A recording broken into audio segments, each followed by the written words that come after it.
Bum, bum, bum, bum, bum, bum. All right, let's see. I'm about to start dream class. Bebop boop boop boop boop bow. About to start dream class. We're, I just launched the stream.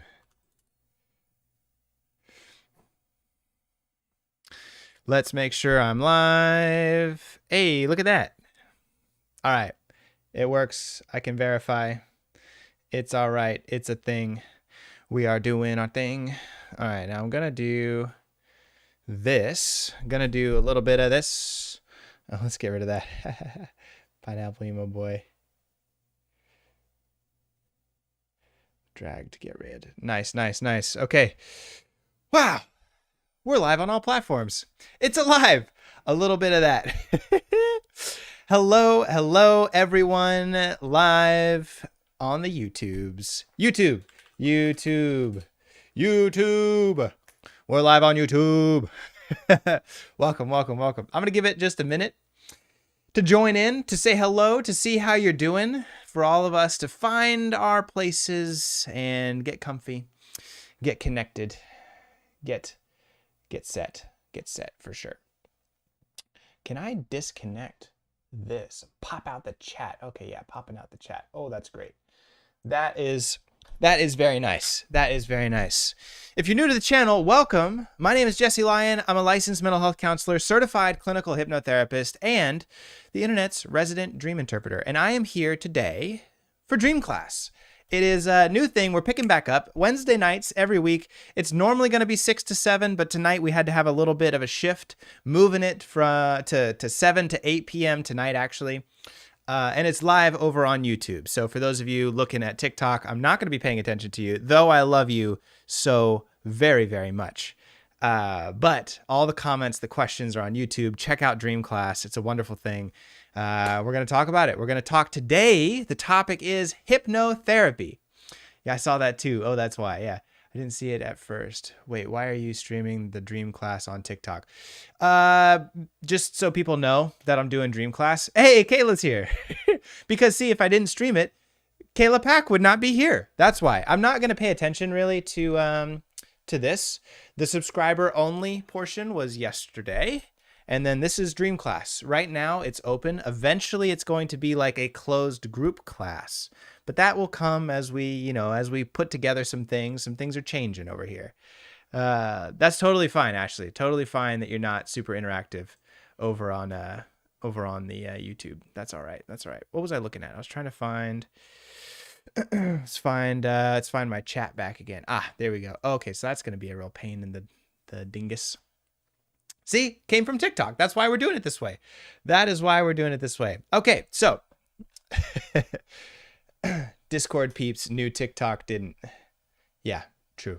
Discord peeps knew that TikTok didn't. Yeah, TikTok doesn't count tonight. Not tonight.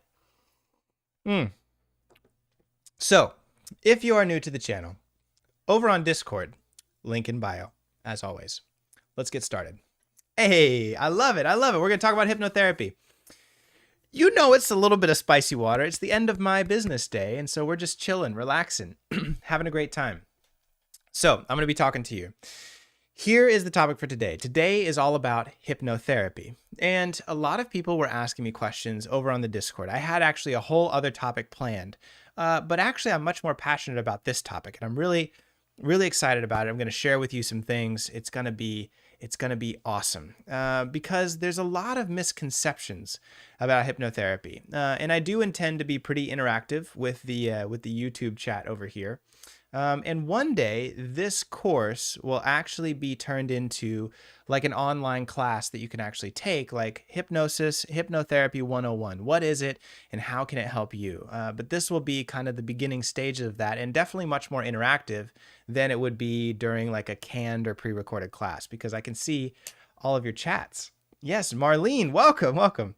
I mean, they're related topics, kind of. Yeah, 100%. Well, and a lot of people don't know, Raylan, but the reason that I got into dream interpretation is because first I was a hypnotherapist. I actually began my hypnotherapy career and like my start in the whole field while I was still a student intern. So most people go and they get certified in clinical hypnotherapy when they're already like a licensed and fully licensed mental health counselor. But I actually started when I was a student. I was still in my master's program, still taking classes, hadn't even gotten my master's degree yet, when someone in my class came along and they said, "Hey, I heard about this class in hypnotherapy, a certification course. It's 50 hours long, and 50 hours is the state requirement for the state of Florida in order to practice hypnotherapy." And so she said to me, it was one of my classmates, she said, "I'm not going to do the class unless I have someone there with me." And I was like, "Well, I kind of get that. You're a very relational kind of person." And so I was like, "Well," she even said, "if you go, I'll pay for you to go." And I was like, "Well, I'm not going to turn that down." You know what I mean? So I was like, all right, let's do it. But for me, I came from a very religious background, right? I grew up very, very strictly religious. And I was always told growing up that hypnotherapy, yeah, free's the best, right? I was always told that hypnotherapy or hypnosis was a way for demons or the devil or spiritual warfare to make its attack on you.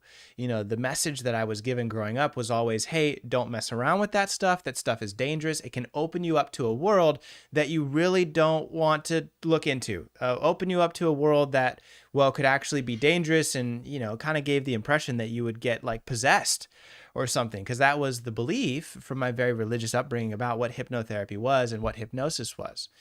And so me, being the very genuinely curious person that I am, I was like, well, I want to know if it's true. If somebody can take control of my mind using hypnosis, I want to know how it works so I can protect myself, right? Like if there's dangerous things about me, I know dangerous things about the world or dangerous things that people can hack my mind and can like take control over what I do.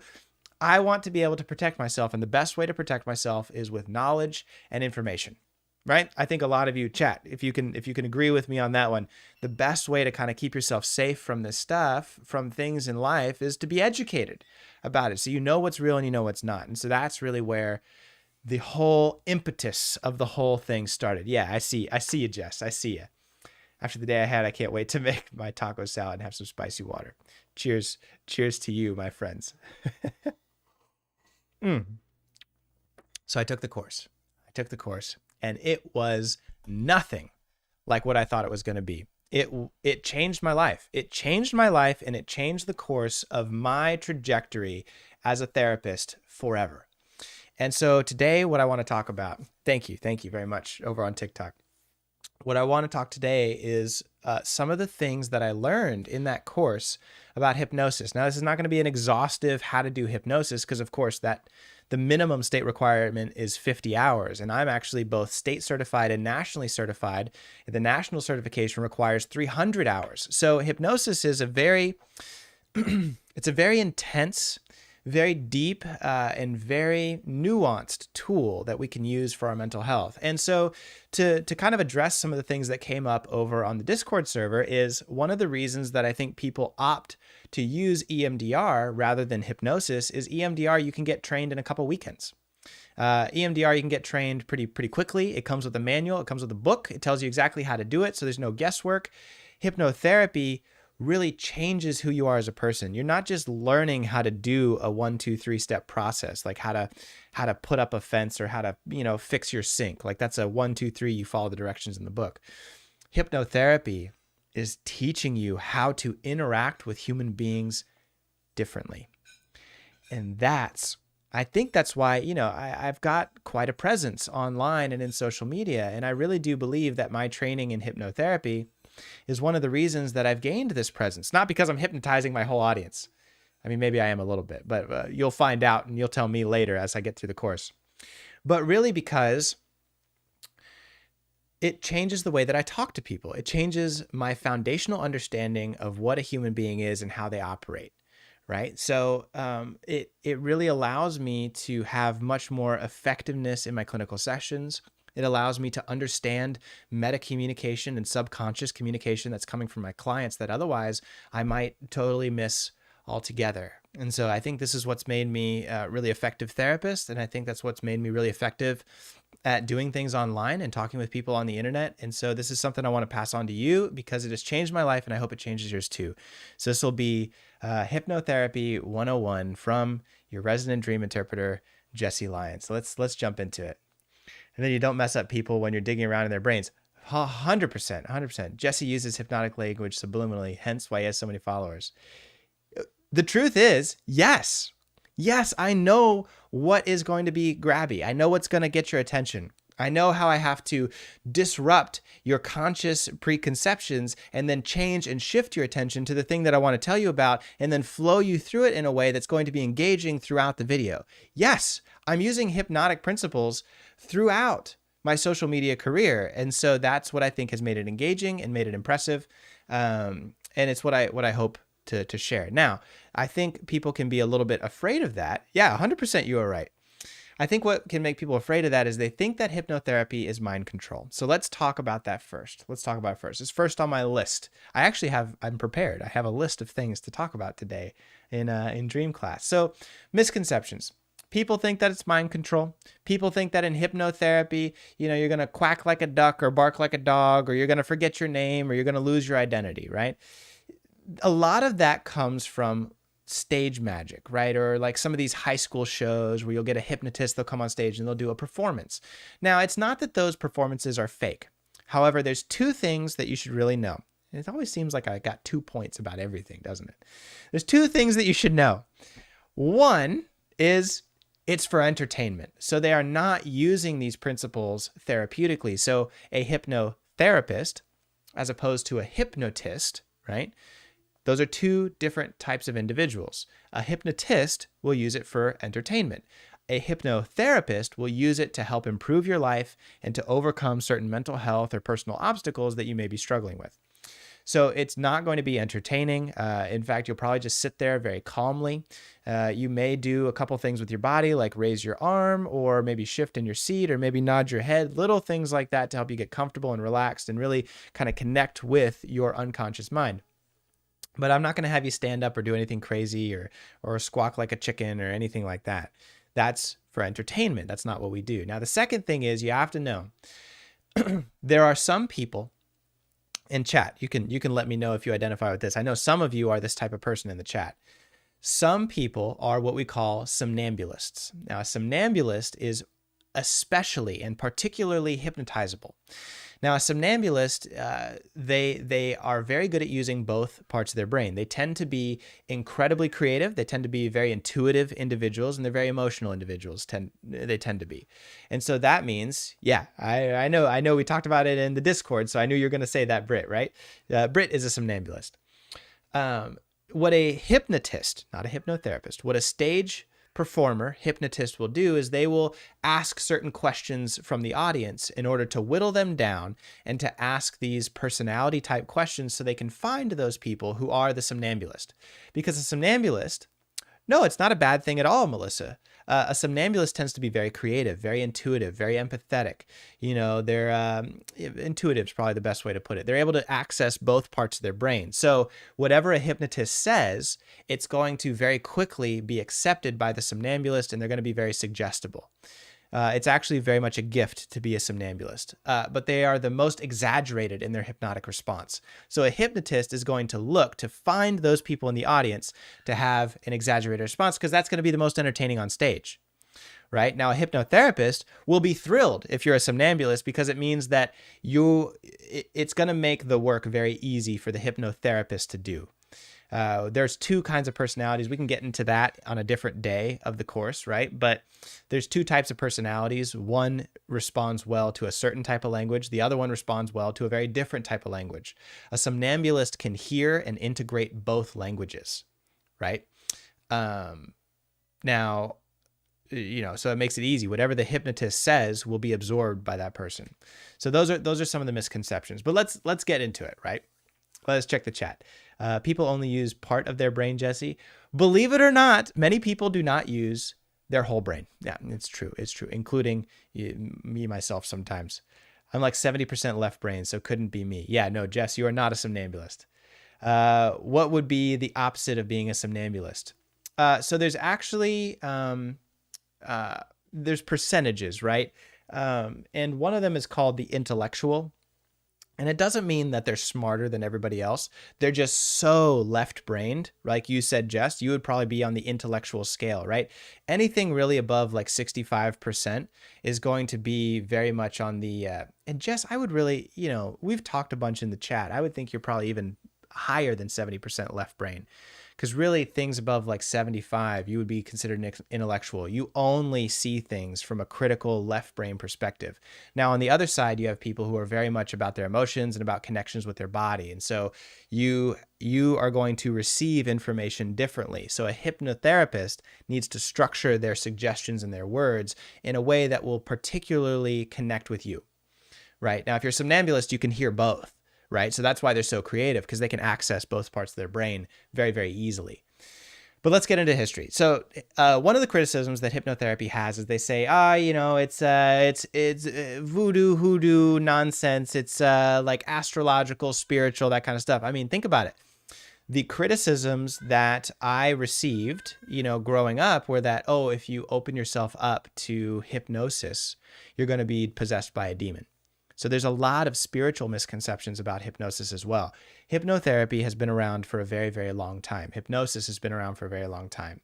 And it's actually one of the most well-researched and most reviewed techniques that a therapist can use because it's ancient, right? We've been using this for eons as human beings. One of my favorite examples is in Egypt. They used to have something called sleep temples. And so over in Egypt, they would have, these temples where people would go for emotional and mental healing. And so if you had a problem that was particularly troubling you, right, you would go into the foyer, right, or as we talked about in last dream class, the liminal space of this sleep temple. You go in the foyer and, there would be a certain dance and ritual and incantation that the priest would perform. That was hypnosis. They would hypnotize you. And then you would go into the inner chamber of the temple and you would go to sleep. And when you were sleeping in this inner chamber of the temple, it was believed that you would come up with the solution to your problem, and you would see in a vision, in a dream, what it was that you needed to do next and how you could solve this problem. That's exactly the process of hypnotherapy. We use hypnosis so your mind can give you the solutions that are already in there. This is the same reason that dreams are so powerful. Because dreams play on the same hypnotic principles that are so healing in a hypnotherapy session, right? And I use hypnotherapy specifically for trauma. So I run a school that teaches others how to use hypnotherapy for trauma. So it's very much what I do. I'm on. Didn't think I'd make it. Hey, way to go, Faith. You made it. I'm glad you're here. Any questions you got in the chat? Go ahead. This is hypnotherapy versus EMDR, right? No, this is just a background of hypnotherapy, and part of it we're going to talk about EMDR and why it's a derivative. Is this like the substance-induced ones too? No, actually, substance-induced psychosis or disassociation is very different than hypnotherapy. Now, the one I would say is the most closely related, right, would be psychedelics, right? Psychedelics help rewire your brain, right? They create new neural connections. Hypnotherapy also creates new neural connections, just like dreams create new neural connections. So the one that's the most similar would be psychedelics.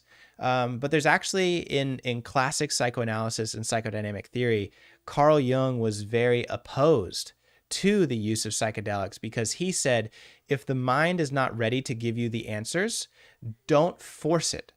And so Jung and classic psychodynamic theory believed that using psychedelics pushed the brain farther than it was actually ready to go. Now, I think modern psychedelic and psychedelic therapy does some wonderful things. And I think that it can be very, very beneficial because we now understand it and use it in a different way than it was used back then. So, yeah.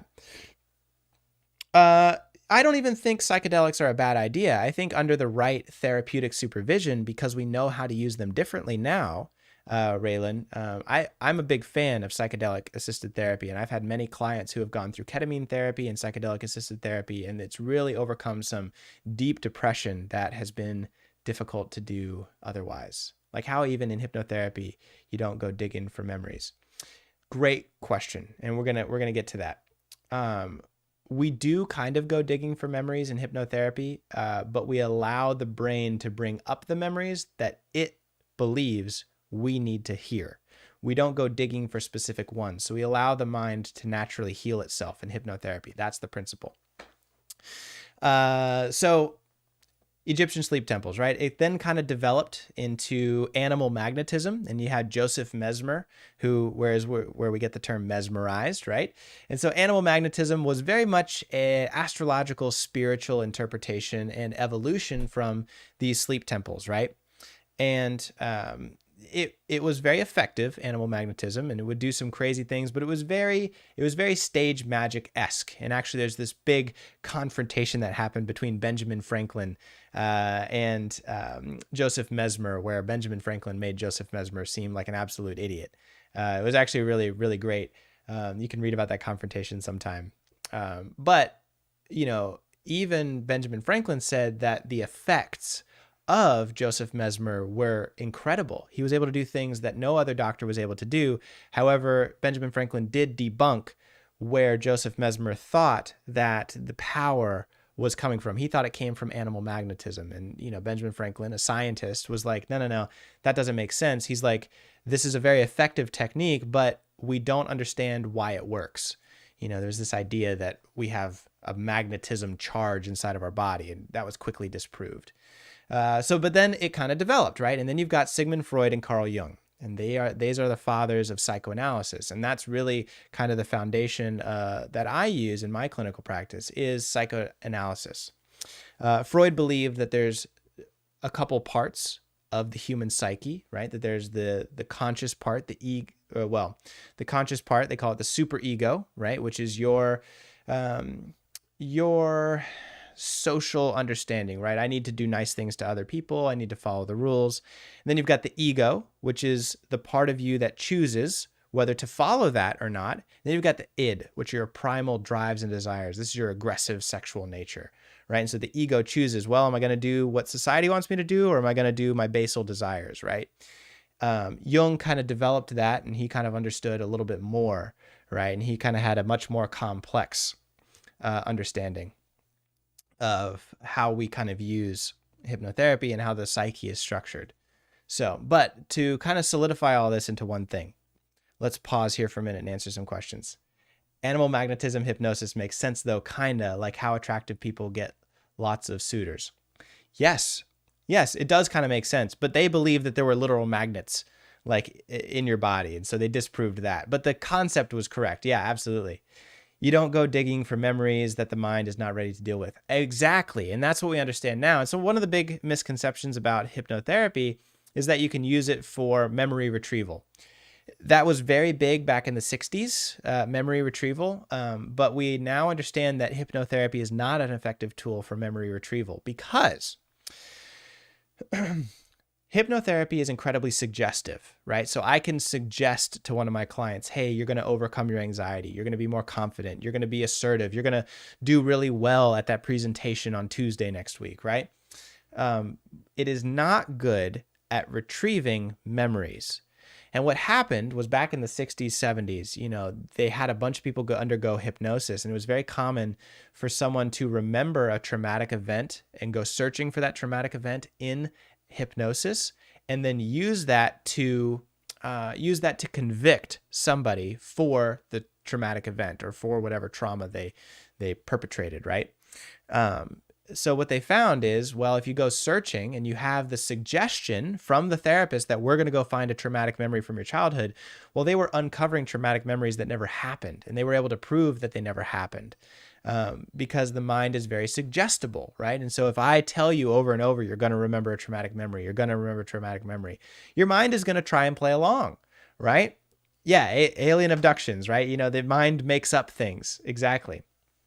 And so you can have these false memories. Exactly right, Britt. You can have these false memories that kind of come into your mind that really are not accurate. And so now actually it's a law that you cannot use anything that is gained or gathered from a hypnotherapy session. It cannot be used in a court of law as evidence in any way. And so that is one of the misconceptions and something that's changed legally in our profession.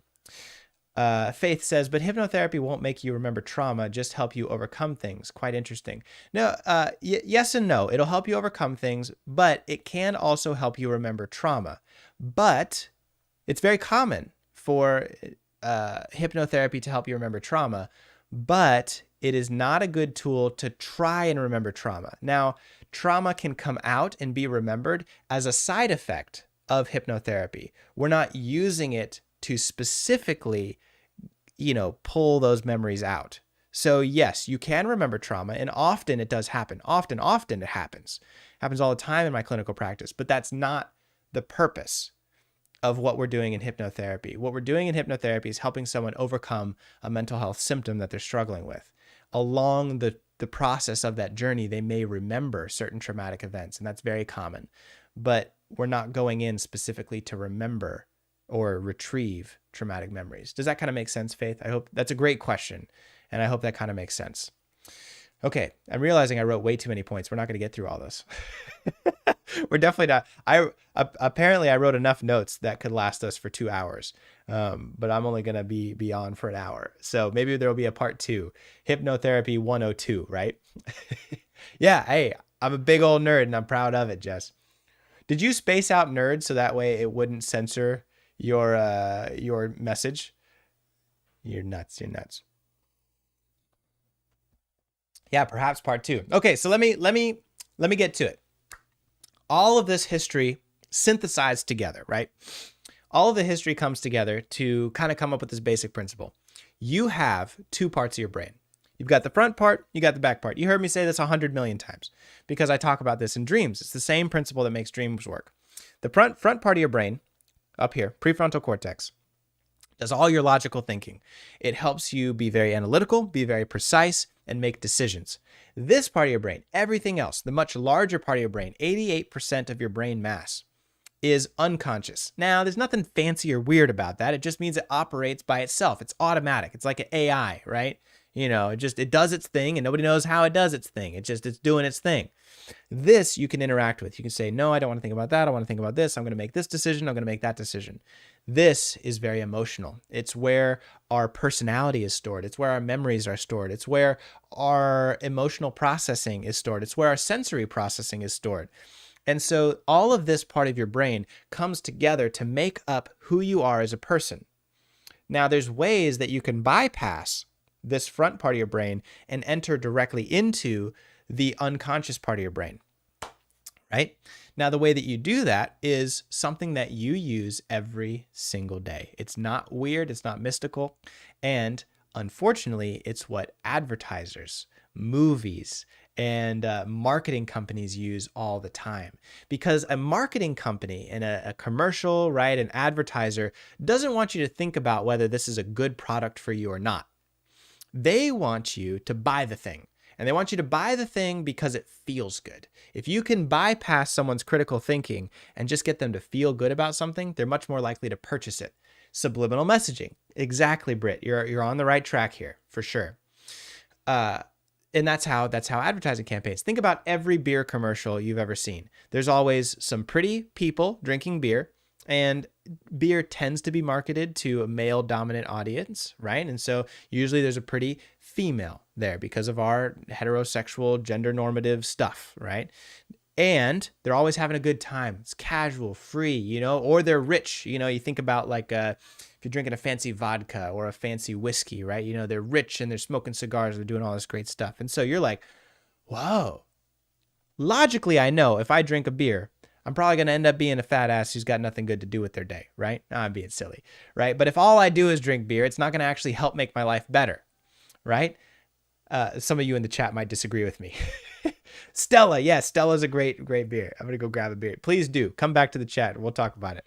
I mean, I'm on the same wavelength with you, right? But it's not going to help fix your life. But the subliminal message is, hey, if I drink a beer, I'll be cool like them. I'll be attractive like them, right? Or fancy tequila, Faith. Exactly. Yeah, Jess, German beers. Exactly, right? I'll be very sophisticated. I'll drink a foreign, imported German beer, and I'll be a very fancy, very, very well-to-do individual. You're probably not. You're going to be the same dumbass you started as, but it's going to make you feel good. This is where they're using the hypnotic principles. So let's break it down, right? How does hypnosis actually work? There's a couple stages. I'm going to break it down into 5 stages for you.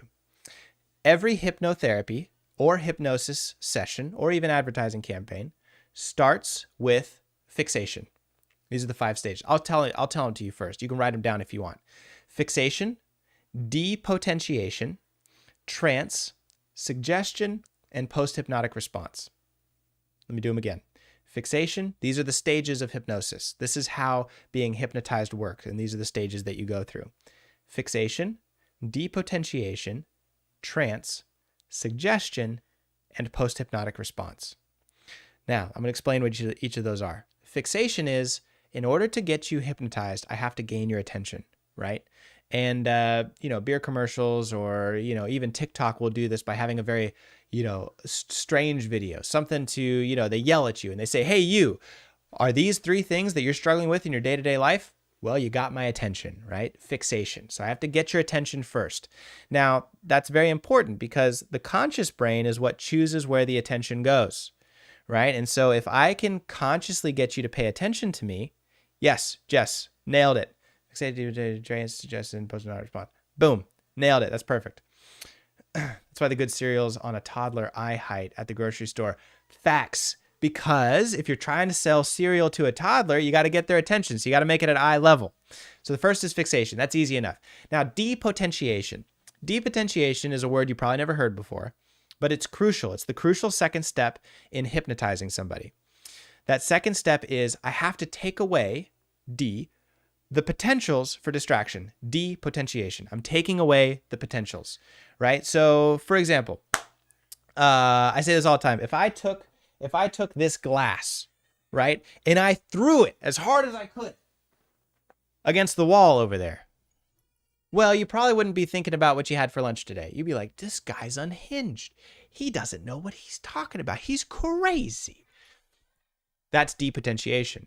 I have taken away your distractions. I'm being so engaging that you can't be distracted anymore. And so a hypnotist or a hypnotherapist will do this by doing weird things. They might put their finger on your forehead. They might shake your hand a funny way, right? They might take your arm and hold it here and be like, and now your hand will get stiffer and stiffer, frozen in the air, not able to move. And you're like, well, nobody's ever done that to me. I'm so focused on this crazy thing that this hypnotist or hypnotherapist is doing that I'm not thinking about any other problems in my life. I'm overloading your conscious brain. That's what I'm doing. This part of your brain can only focus on very small things at a time, one thing at a time. So if I overwhelm it with information, right, by doing something strange, I take away its potential to distract you and to overthink. That's why, when you're depressed, you drive fast down the road, right? I could hurt myself very badly if I crashed this car.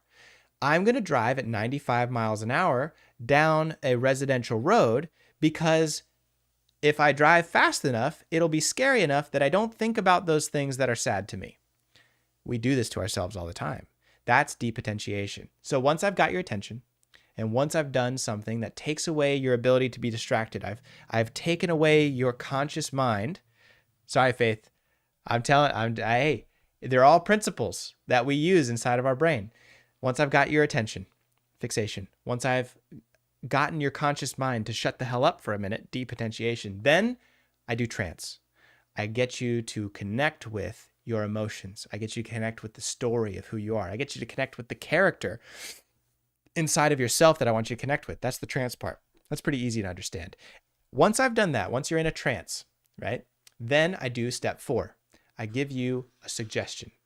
Yeah, I know. I'm calling you all out here. And we all do it. That's why cutting it's a depotentiation technique. When you are cutting yourself, it takes away your ability to be distracted by those sad feelings anymore, right? And so it's depotentiating. You are hypnotizing yourself through self-harm, right? This is a very common one in the mental health community.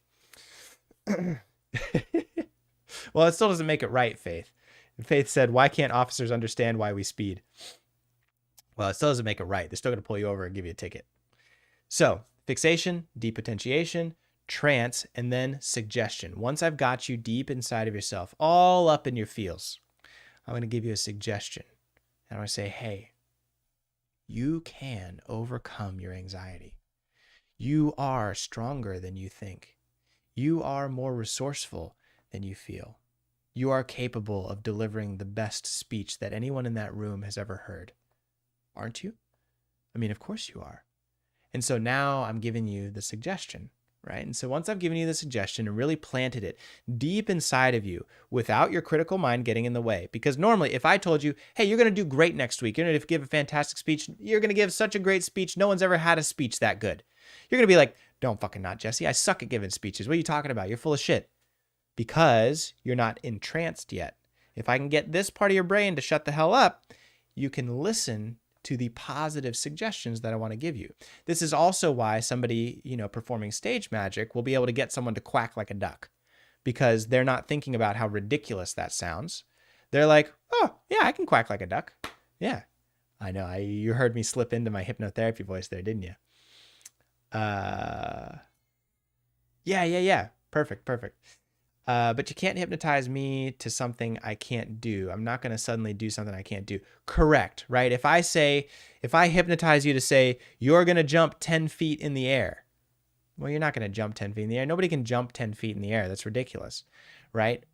But I can get you to believe that you can jump 10 feet in the air, right? So this is where you'll see, people on, stage magic shows. You'll be like, okay, and when I snap my fingers, you'll forget your name. Did they actually forget their name? No, but I gave them the suggestion that they would forget their name, right? And so when they become out of the trance, when they kind of come back to themselves, they'll remember their name again, right? So yeah, you can't make people be superheroes and fly. Nobody can fly, but you can give them the suggestion where they believe that they're flying. It's all about suggestion and belief. Okay, finally, the last stage of hypnosis. Number 5. Correct, Faith, correct. Number 5 is the post-hypnotic response, right? So when I give you the suggestion, right, you're going to do great on that presentation. You're going to do so well. You're going to get up there and you're going to feel so confident, and everyone's going to look at you, and every eye in that room is going to be focused on you, and you're going to know that every eye is feeling and thinking about how smart and how talented and how much better you're making their life by delivering the message that you're delivering to them. There's a little bit of a hypnotic voice for you right there. Once that's done, right? The post-hypnotic response is when you get up on stage and you have much less anxiety than you would have without the hypnosis. So in order for a good hypnotherapy session to be completed, you have to have some kind of post-hypnotic response. This is the thing that you're going to do after the hypnotherapy that's going to be different, right? So your anxiety is going to be gone. You're going to be able to drive without being afraid. You're not going to be as sad as you normally were. That's the response that happens from the hypnotherapy session. So those are all 5 stages. So let's pause there. Would you believe it? That's point 1. That's point 1. I have 8 points that I was going to cover tonight, but that was point 1. And maybe we just start there. So maybe this is an 8-part series. I don't know. Ask the dude why he said XYZ, and he tells you he said nothing of the sort. Who, me? Why I said that? I don't know. But does it make it real, though? Is the belief fake because it was hypnotized? Here's the thing. That's the post thing. Yes. Correct, Raylan. Yeah, that is the post thing. Yes, make it an 8-part series. Sure, maybe we sure will. Okay, but Faith asks a great question. Does it make it real, though? Is the belief fake because it was hypnotized? Here's a great question. If you believe that you are a fantastic speaker and that people are going to be positively changed by your speech next week on Tuesday, I'm not wrong. I'm not necessarily wrong. I'm not saying something like you're going to be president of the United States. That's a lie, right? But if I say, hey, next week, you're going to be able to manage your anxiety much better than this week, why not? That could definitely be true. And the only thing stopping you from it being true is your belief about it. Now, this is especially, and this is interesting, we'll kind of skip ahead here. This is especially effective with pain management and with pain. That's why you can use hypnotherapy and hypnosis as an anesthetic. Some people will undergo brain surgery. Some people will undergo dental surgery without any anesthetic because they have practiced with a hypnotherapist to numb and to allow them to not pay any attention to the pain. Because think about it, pain, your belief in yourself, your anxiety, your depression are all just connections and synapses firing inside of your brain. So if I can get you to change the way your brain is firing because you believe it differently, it will be different. The only thing standing in your way is your belief. So if I can change your belief, I'm changing the reality that you're living in, right? And so that's kind of interesting. That's where the motivational techniques come in. That's where the the manifesting community gets their stuff. The manifesting community, those who like, I'm going to manifest positivity. The manifesting community is just using self-hypnosis, right? That's ways to CBTE. Hey, it's a little CBTE, right? But this is CBT isn't false, and it's using some hypnotherapy techniques as well. But, I'm not a huge fan of CBT. We're on the same page with that, right? But think about it, right? If I'm giving you the emotional suggestion and I'm connecting that emotional suggestion with your unconscious mind, it will change how you experience the world in your life. Let's see. I mean, it's unlikely in a room full of people listening to a speech that at least one person wouldn't think at least part of it was good. Exactly, right? And so most people are like, well, 100 people hated my speech. It must have been a terrible speech. But I'm getting you to focus on the one person who it changed their life. They thought it was amazing, and they were really happy to be there, right? Why can't you focus on the one person instead of the other 100? That's just all about your belief. My hands shake all the time, but when I'm under hypnosis, my hands don't shake, or they shake much less than normal. Exactly. Yeah, that's a great example, Britt. So hypnotherapy helps the belief in yourself to overcome any mentally ill symptoms. That's a little bit of a simple way to put it, right? It can also help with some other things, but I think belief, sure, we can simplify it to belief. I mean, your anxiety, your belief, your depression, all of these things, belief is a part of it, right? But you can also sort of change not only a person's belief, but a way that a person processes information, right? So if you're always paranoid, if you're always stressed, if you're always anxious, by using hypnotherapy, I can help adjust the way that your brain is making connections, right? We're creating new neural networks inside of your brain. And so I can say, hey, don't worry about all that stress and anxiety. Let's build some new connections to remember how great you are, to remember how strong you are, to remember how many wonderful people care about you, to remember how many great things have happened to you over the years, right? So we're changing the lens that you're working with. Again, instead of belief, I would say suggestion. I'm giving someone the suggestion that their experience can be different. And so that's maybe how I would tweak that just a little bit to make it a little more accurate. Does that make sense? Faith? Yeah, ADHD brain here. I'm really trying to understand this. No, you got it. You're on the right track. But I would just change it a little bit to say suggestion. Yeah. So let's stop there. Next week, we'll talk about hypnotherapy and trauma.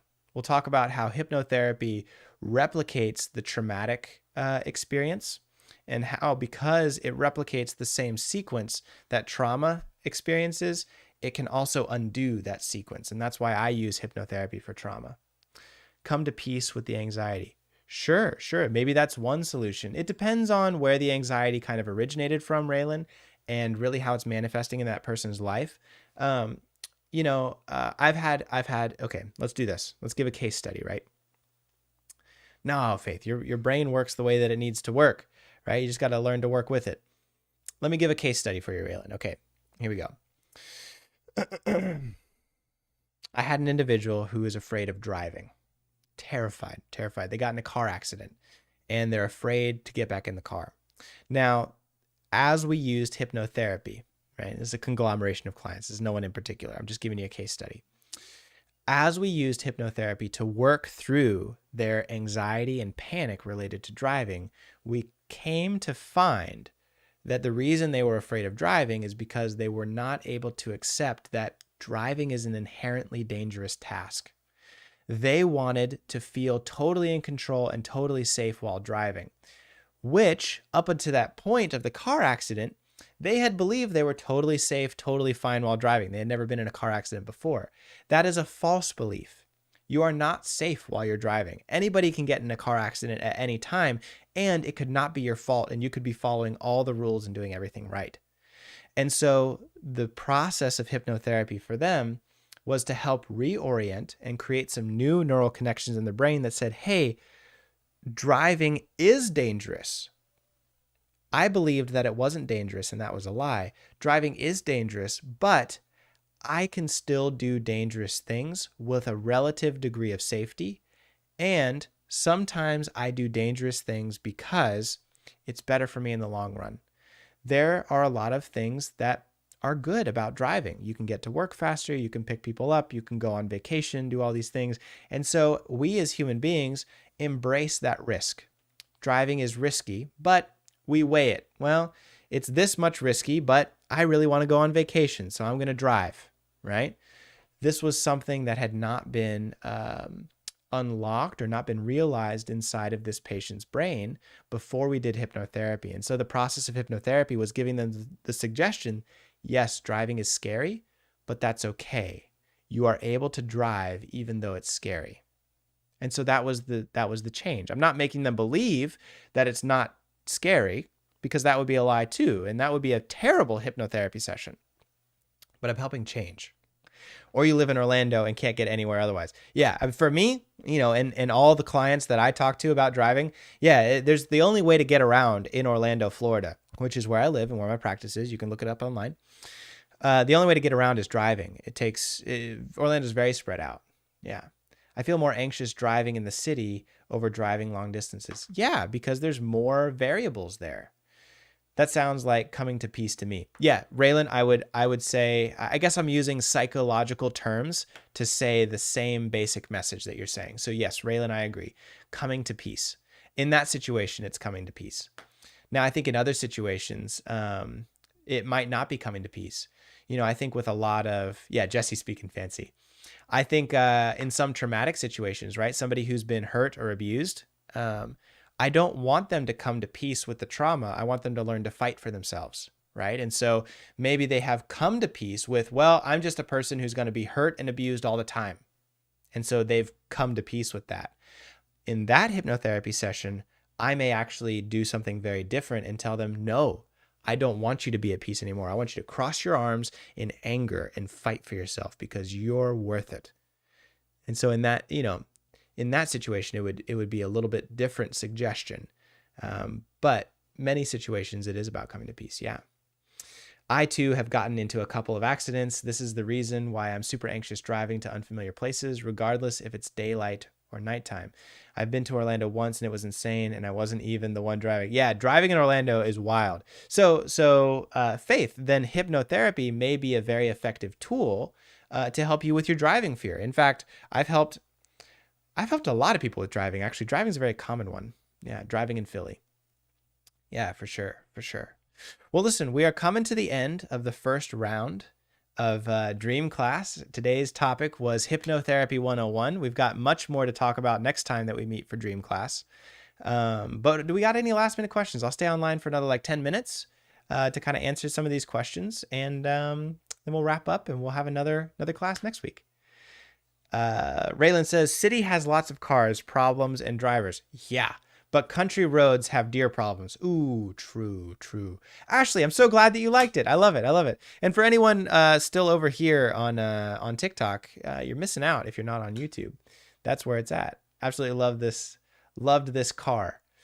I think you meant love this class or loved the car. I'm glad you like your car.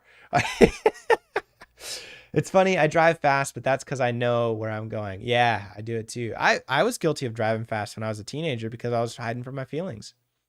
I said it earlier, but shock inductions for depotentiation, I can't spell it. Yes.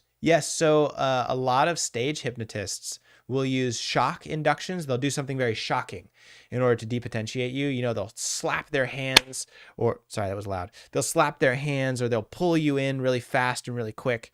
I don't do those because I work with trauma. And so if I do a shock induction, I'm going to be doing something that's kind of traumatic to somebody. So I don't want to cause any fear or any panic. So I don't use shock inductions. I use a bunch of different type of depotentiation and induction techniques. Hi, Michelle. Good to see you. I'm one of the rare ones that never really gets stressed over driving. I don't get very stressed over driving either. I'm also very absent-minded while I drive. So maybe that's why. I'm always missing my turns. Lord Keyjack says, hypnosis sounds like a similar process to meditation. What are your thoughts on meditation? Ooh, great question.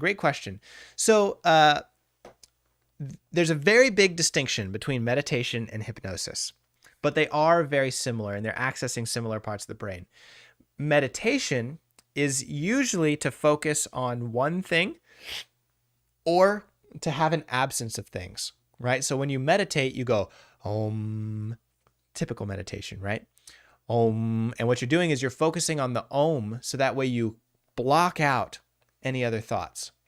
What we're doing in hypnotherapy is we're blocking out the conscious mind and then allowing the unconscious mind to fill your mind with thoughts. So meditation is an absence of thoughts or a singular thought, right? I'm focusing on one thing. Hypnotherapy is allowing the unconscious mind and allowing your emotional self to fill your brain with things that you've been ignoring and to help it bring in all of this stuff so we can explore and find the natural healing process that's supposed to take place in the brain, but that your conscious mind usually gets in the way of. Great question. I drive fast for the adrenaline rush, which is bad in Atlanta, but it makes my brain happy. Jess, hey, there's other ways to get adrenaline rush and there's other ways to deal with your feelings. I don't condone it, but I do understand it. If you want, you can open the package. Oh, yes. Okay, Julie got a package for me that I'll open. Let me get to the rest of these questions and then absolutely, yeah. Britt says, it gets your heart rate going a bit, startled into a drop. Yes, shock inductions. It does. Yes, same as TikTok handle. Meditation and mindfulness have different definitions depending on who you ask. Yeah, meditation is more about focusing on one thing. I feel like my definition of mindfulness is being aware of sensations in your body, which mindfulness can be a great way to fixate your attention to then start a hypnotherapy session. So I actually use that would be my preferred induction. I use mindfulness to get someone's attention to focus on their body, and then I start to get their body to change and do weird things. So it depotentiates them, and now we're in a trance. So I use mindfulness actually quite a lot because it's a very stress-free way to fixate someone's attention, which is the first stage of hypnosis. I think that Ashley says, I think that's why I don't get worked up too. I'm so absent-minded when I drive. I know, I'm so bad with it. I have sleep apnea, so I wake up screaming at least 2 or 3 times a month. Hey, we're talking about hypnotherapy today. If you got a question about sleep apnea, drop on in the Discord and ask me. But I'm staying on topic today. Actually, I'm trying to do a good job. Jesse, yeah, me too. As long as I know where I'm going, I drive fast. But if I don't know where I'm going, I'm anxious the whole time. I feel that, Faith. Ashley says, I'll be like, oh, my bad. I just missed my turn and then miss the next 3 turn around points. Yeah, that sounds very similar to what I do. 100%. I know way too much about like stage hypnosis. I love we're talking about this. I don't know much. Oh, that's great. Britt, I'd love to learn more about like stage hypnosis stuff. I've never done a stage hypnosis presentation. Like battling tattoo pain. Yeah, battling tattoo pain. That's why a lot of people like tattoos, because it's that self-harm and it's very hypnotizing. Tattoos are. Tell us about the time you hypnotized yourself when you had that kidney stone, because that's so cool. Ooh, okay, we'll end it on that, and we'll open up this package from Julie. Whenever I miss my turn, I get anxious and still proceed to miss more turns. Yeah. Okay, so let me end with a story. I had a kidney stone. I had a kidney stone about 7 years ago. Oop, targeted about the tattoo. Yeah, I mean, it's me too, man. Me too. You can see it on my arms. I had a kidney stone about 7 years ago. And when this happened, I knew that there's nothing you can do about a kidney stone. You just have to let it pass. And I knew in my conscious brain that it was going to pass. It wasn't going to kill me. It was going to be okay. After they told me it was not my appendix, because it was on the same side as my appendix, and I thought my appendix was bursting. After they told me it wasn't my appendix and they told me it was a kidney stone, I knew that there was nothing else I could do. I just needed to stop feeling the pain so I could drink water and get this kidney stone to pass. And so my wife, actually, when I fell over from the pain of the kidney stone, I was at a client's house. This was back when I was making home visits for client sessions. And so, yeah, it depends on the size of the stone, Christina, how much it hurts. So I called my wife and she had to come pick me up, take me to the hospital. And so she's picking me up and I knew she's driving. I need to just be calm, because the more that my heart rate beats, the more inflammation, the more pain is going to be experienced. So I sat there. I leaned the chair back in the passenger seat of the car. She's driving furious. Lean the passenger seat back in the car, and I start to hypnotize myself. And the way that I did it was I imagined the pain because I couldn't focus on anything else. So that's a great way to get fixation, right? Step one, fixation. Great way to get fixation. I can't ignore the pain, so I'm going to focus on it. I'm going to focus on it very intensely. And so I created in my mind a mental image. The pain felt like a very sharp number 2 pencil pressing into a white sheet of paper. It was just pressing and pressing. I could feel it burrowing into my flesh, almost the same way that a sharp number 2 pencil would burrow and press into the fibers of a piece of paper as it made that pressure more and more intense, more and more intense. And I would just feel it more intense, more intense. And it got to the point where it got so intense that I imagined in my mind that the pencil lead snapped. And when that pencil lead snapped, I'm doing depotentiation now. I'm doing something weird to myself so I don't pay attention to anything else. The pencil lead snaps and makes a scratch on the page. And I imagine that scratch on the page in my mind's eye just going in circles and creating a deeper and darker circle, circling and circling. And you ever gotten your lead so thick and so dark and so black that it just looks like a black hole? Well, I imagine that the pain just circled and circled until it got so black and so dark that I fell into the black hole. And as I fell into the black hole, I imagine that I fall down Alice in Wonderland's rabbit hole, and I'm just falling and falling, and I see different images flying by my face, flying by my brain, memories and thoughts and emotions and things as I go deeper and deeper down into my unconscious self. And so that was the way that I left my pain way at the surface, and I went all the way down to the rabbit hole so I didn't feel it. Depotentiation. Now I'm in trance, and I'm giving myself the suggestion, stage number 4. The suggestion is your pain can be up there and you can be down here without having to feel it. And so the post-hypnotic response was I actually didn't feel my kidney stone pain at all until my wife woke me up from my trance and said, hey, do I need to take a left turn or a right turn here? And then I was like, oh God, it still hurts really bad. And I was like, it's a left. And then I closed my eyes and went back down the rabbit hole again.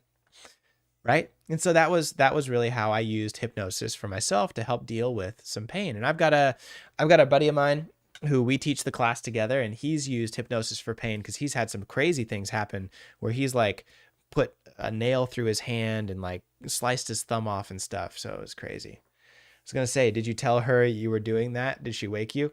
Yeah, she woke me up. It was totally fine. She didn't know I was doing it because she was afraid I was going to die. Like she didn't know what was actually going on. And so she was very, very scared, very nervous. And so she woke me up. Yeah, but that was fine. I put myself back in and it was okay.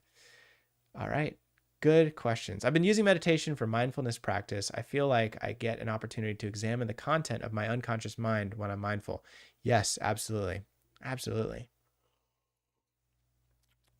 I've used hypnosis for my anxiety and felt like I was going to have a panic attack. I warned my best friend though. Yeah. So sometimes when you use hypnotherapy for anxiety, you have to kind of bring up the emotions before you bring them down. That's kind of the law of reverse that we use in hypnotherapy too. Yeah. So that doesn't surprise me. That makes sense. But if you have a skilled hypnotherapist, they'll bring up that anxiety and then let it go. Remember, I focused on my pain before I let the pain go and left it at the top of the rabbit hole. So yeah, that makes sense.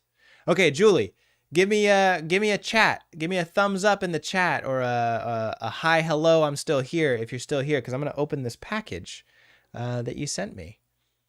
Let me know if you're still in the chat. And if you're still there, hey, okay, great. If you're still there, then this will be the conclusion of hypnotherapy class of Dream Class 101. Tune in next week, Wednesday, 6 p.m. I'll make some announcements here and there, and we'll keep it rolling. But yeah, Dream Class every week on Wednesday over here on YouTube. Please like and subscribe. It helps me out a lot. I'm trying to get to 4,000 watch hours over on YouTube, so that way I can be a YouTube partner and start to make more content here, because TikTok may be getting banned. So make sure that you follow me there, so that way you don't lose out on it. Hey, what's up? What's up? You're catching me just at the end there, Shaggy. I'm going to open up a package and we're going to do it. Here's the mail. It never fails. Yeah, exactly. All right. So I'm going to cover up all of this If you ever want to send me a package, you know, I have my address public on the internet. That's my office address. You can send me a package if you want, a letter, you know. Don't send food. Food can be kind of weird to send in the mail. I also get worried about people poisoning me in the mail, so don't send food. But if you want to send me a letter, a sticker that I can put on my door, whatever, I love that. Let's do it. Let's do it. All right, let's see. Oh, look at these. Oh, stuff for Ollie. Oh, he is a little all-star. Oh, my God, little sockies. This is perfect because he's getting bigger, man. Ooh, spaceships. Yeah, he's getting bigger. Joy was crying this week because he now fits in 3-month-old clothes. He does. Oh, all the socks, trucks, basketballs. Oh, that's so cute. Little blue ones, little more basketballs, little cars. Oh, Julie, it's so sweet. Keep his little toe beans warm. My little man. Ooh, Joy's going to love these ones. Tiffany blue is her favorite color. Oh my gosh. Thank you, Julie. Let's see what else we got. That's not even the end of it. Ooh. What are these? Julie, give me some background on these. Caramilk. Is this a Canadian thing? Is this like a Canadian special treat? I love it. They trip just as hard on baby clothes size as adults, I see. Yeah, I love it. I love it. Oh. Bandana. Oh, look at it. I tell you what, he growing so much, his tummy's upset. Canadian chocolate. Okay. Yeah, I know it's these are sealed though. I'm still going to try it. And Julie's been around for long enough. If she poisons me, YOLO. He's been spitting up so much because he's growing so fast. So this is perfect. Oh my gosh. And I love spaceships. Little dreamer, little out in outer space. Oh man. Ooh, okay. I'm going to read this privately. I'm going to read that privately. Oh, Joy's going to cry. I love my mommy. Oh, Julie, thank you. I love my dad. It's a lion. That's so cute. That's so cute. And then how do I feel? Oh my gosh, we gotta do this one on live. Loved, happy, sad. It's okay to feel sad. Sometimes we do feel sad. Angry. Oh, I like it. Angry bear. Scared. Yeah, it happens sometimes. And loved. Oh, let's put it. Before you mailed it to me, you put it on loved, didn't you? Tell me you didn't. Tell me you didn't. Mama Bear and Daddy Lion. I love that. You switched it to loved before you mailed it to me, didn't you, Julie? I know you did. Let it be known if Jesse comes up poisoned, it was Julie. For sure. You heard it here first. It's recorded. It's going to be uploaded to the cloud. If I get poisoned, it was Julie's chocolates. Jesse, adrenaline rush, trying candies on the internet. This could be poisoned. Yeah. For sure. All right, chat. Thank you so much. Please subscribe on YouTube. About to post a video. I can't lie. I did because I read it. I knew it, Julie. I knew it. You're very thoughtful like that. So I had a feeling. Listen, like and subscribe. Stay around. New stuff coming out every week. I'll be live tomorrow for the big dream interpretation live over on TikTok. I'll see you then. It happens at about 9:30 p.m. Eastern time. And we'll keep in touch. Join the Discord, hang out, say what's up, and I'll catch you next time. Until then, bye, y'all.